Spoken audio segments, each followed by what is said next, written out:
안녕하세요. 방콕에서 부동산 에이전시 운영 중인 고마지입니다. 자, 오늘부터 제가 주 3회 컨텐츠를 만들어야 되기 때문에 주중에 하는 내용들은 굉장히 짧게 만들어 보도록 하겠습니다. 그리고 시리즈물로 만들도록 하겠습니다. 여러분들 태국 임대에 대한 이해부터 시작을 해서 콘도 임대 어떻게 하면 잘 받을 수 있는지 이것도 알려드리고요. 그리고 마지막으로 이제 임대 계약서 쓸 때부터 시작해서 나갈 때까지 어떤 준비를 해야 되고 어떤 것들을 체크해야 되고, 그리고 만약에 집주인이 보증금을 안 준다라고 했을 때 어떻게 대응해야 되는지, 소송하는 것까지 제가 알려드리도록 하겠습니다. 그리고 제가 이걸 왜 가르쳐 주느냐, 저는 더 이상 한국인 임대를 하지 않습니다. 제가 한국인 임대를 안 하게 된 계기도 이야기를 중간에 할 거고요. 그리고 만약에 여러분들이 저한테 임대를 받고 싶다라고 하면 제 블로그 임대 게시판에 나와 있는 물건이 있습니다.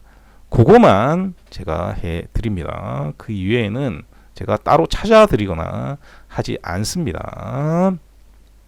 자, 태국 콘도 임대에 대한 이해, 여기서부터 시작해서 여러분들이 다 들으시면 제가 왜 한국인 임대 안 하는지도 아시게 될 겁니다.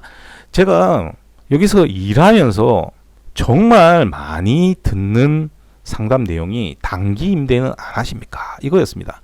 네, 하도 제가 얘기를 많이 해서 올해부터는 정말 많이 줄어들었습니다.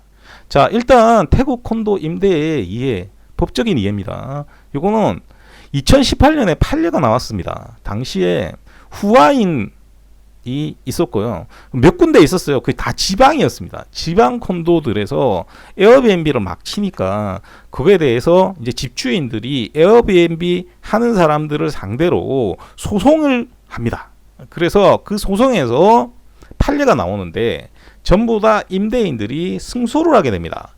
그래서 태국에서는 1단위, 주단위, 여기서 지금 AI로 했더니 잘못 나왔는데 주단입니다. 주단위 임대는 불가능합니다. 무조건 불법입니다.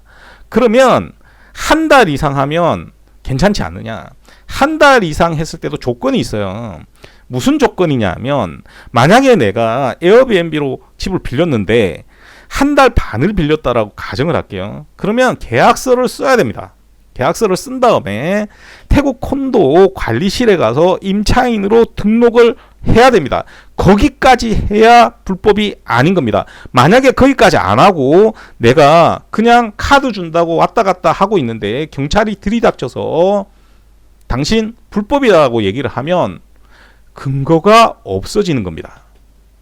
그때 계약서 내밀어 봐야 아무런 의미가 없어요, 사실상.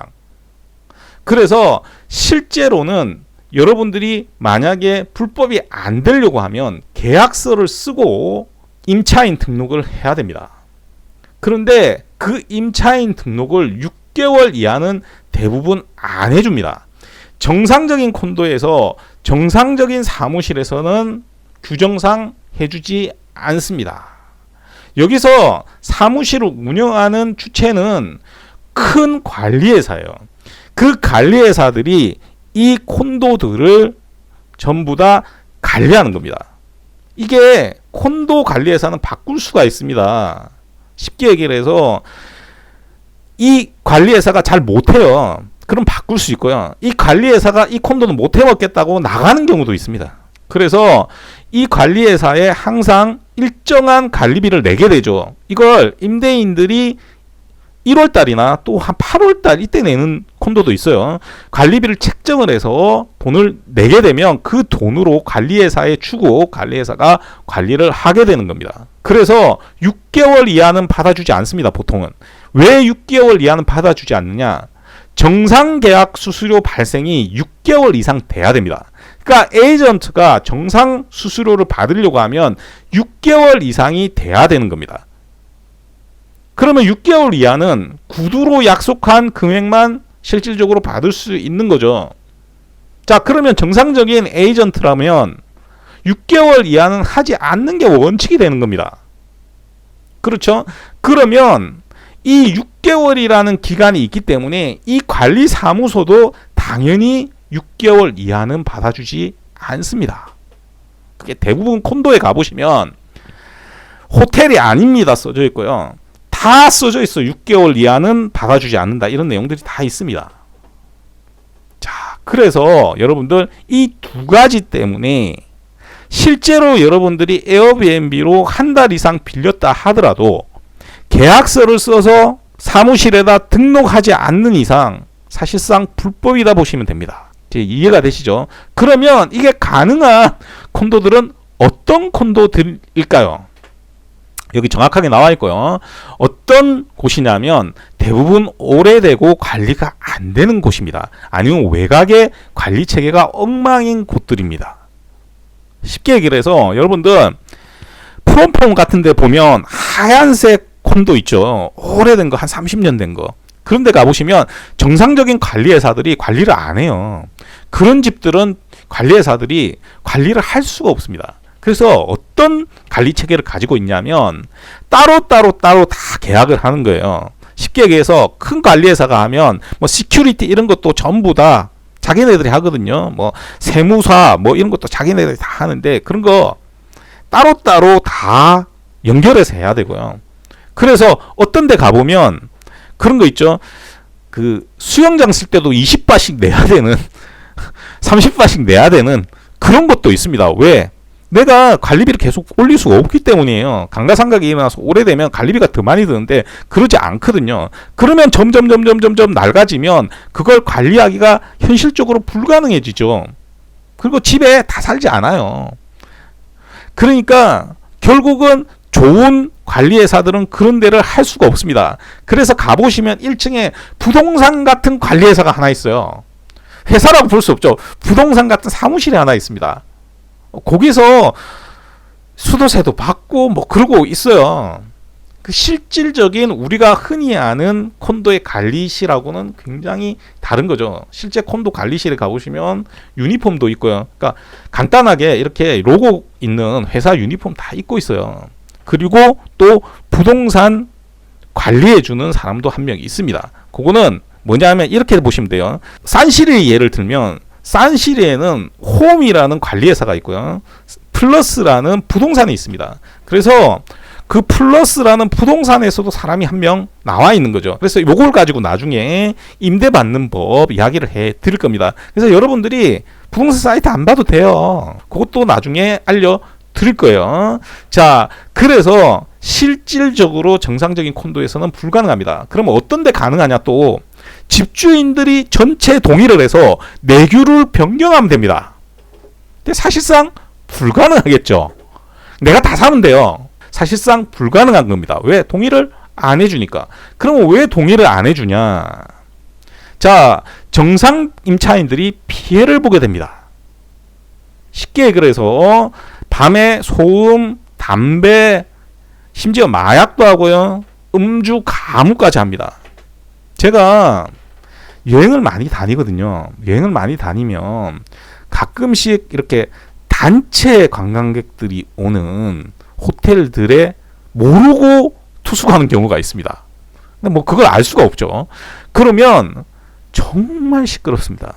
밤에 정말 술 먹고 떠들고 그래요. 제가 교토에 예전에 한 5년 전에 갔을 때 그때 호텔에 묵었었는데 한국에서 무슨 회사에서 왔나 봐요.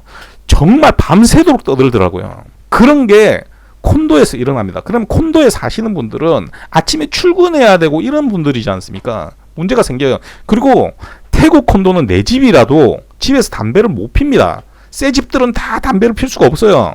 담배 피면 냄새 조금만 나도 벌금 5,000바시고요. 베란다에서 필 수도 없어요. 베란다에서 피갖고 냄새 날아가면 바로 연락 갑니다. 사무실에. 자, 그리고 결정적으로 일어납니다. 감각상각이 빨리 일어나요. 잦은 관광객이 출입을 하게 되면 우리 간단하게 생각을 해봅시다. 캐리어 끌고 로비 왔다 갔다 거리잖아요. 그러면 그 타일 다 날아가요. 그리고 꺼집니다. 그 타일이. 결국은 관리비가 폭등되는데 그 관리비 폭등을 할 수가 없잖아요.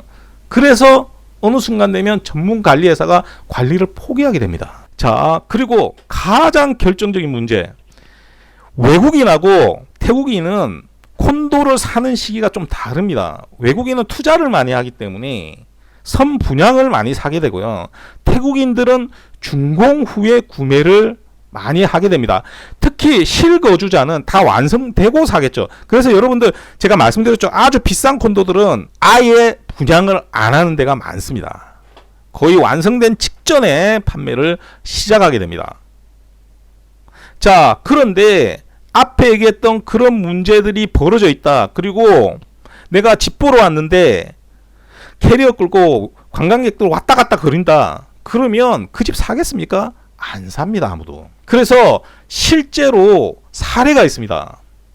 라이프 아속 하이프, 여러분들 잘 아시는 곳이죠. 거기가 초장기에 진짜 에어비앤비가 심했습니다. 어느 정도로 심했느냐? 한 3계층을 아예 이 조직들이 들어와서 했습니다. 요거 하는 조직들이. 한국 사람도 있었고요. 그러다 보니까 어마어마한 문제가 생겨서 이 나가야 되는 콘도가 빨리 솔드아웃이 안 된 겁니다. 1년차 지났을 때 첫 번째 주민회의를 했을 때 그때 페이스 스캔으로 다 바꾼 겁니다. 그 상황 이후로 AP는 전부 페이스 스캔으로 바꿨어요. 그리고 1년에 얼굴을 바꿀 수 있는 숫자도 제한해 버립니다. 쉽게 얘기를 해서 6개월 이하의 임대를 아예 못하도록 원천 봉쇄해 버린 겁니다. 그렇게 관리를 하고 있어요. 그러니까 이 페이스 스캔을 바꾸고 나서 솔드아웃이 3개월도 안 돼서 됩니다. 마지막으로 오버투어리즘과 주택 임대난 에어비앤비, 저는 이 기업이 이 부동산에서 제일 나쁜 기업이라고 생각을 해요. 관광객한테 니네 집에 가라 하고 침뱉고 하잖아요. 물론 그렇게 하면 안 되겠지만 그 이유가 뭐냐면요, 바로 이 임대료 폭등 때문입니다. 이 임대료 폭등이 어떻게 생기느냐, 처음에 에어비앤비가 생겨서 에어비앤비를 하게 되죠. 그러면 그 숫자가 작아요, 처음에는. 그러니까 희소성 때문에 임대료가 더 비싸게 되겠죠. 거기다 수수료까지 얹히니까 임대료는 비쌀 수밖에 없어요. 그런데 이게 공급이 작으니까, 수요가 많으니까 가격이 더 올라가요. 자, 가격이 올라가니까 정상적으로 임대를 주고 있던 임대인들이 보니까 아, 저거 돈 되네. 바꾸는 겁니다. 바꾸게 되면 정상적으로 임대를 받는 사람들의 공급이 줄어든과 동시에 내가 이 임대를 받으려면 더 많은 돈을 내야 되는 상황이 생깁니다. 특히 유럽 같은 데는 집을 못 지어요. 더 지을 수가 없습니다. 그래서 외곽으로 계속 쫓겨나게 됩니다. 그러다 보니까 이제 단기 임대 규제를 각국이 대폭 강화하고 있어요. 여러분들한테 제가 이거 하지 말라라고 얘기하는 이유가 거기 있는 겁니다. 한국에서도 한국인한테 에어비앤비 빌려주잖아요. 그 대부분 불법이에요. 읽어보세요, 한번. 자, 그래서 제가 이 얘기를 왜 하느냐, 요걸 알아야 여러분들이 지금부터 하는 임대에 대한 이야기들을 이해를 할 수가 있습니다. 왜? 여러분들이 임대를 받으려면 어떤 것들이 있어야 되는지가 이것 때문에 더 까다롭게 나오는 겁니다. 그런데 아직도 정말 부끄러움을 모르고 한 달 살기 이런 거 막 부추기는 사람들이 있어요. 제가 정말 안타깝습니다. 그러니까 한국 사람들한테 임대를 안 주는 거예요. 심지어 어떤 것도 있냐면 1년 계약하고 몇 개월 살고 나오면 호텔비보다 싸니까 보증금 날려도 된다, 이러는 사람들도 있어요.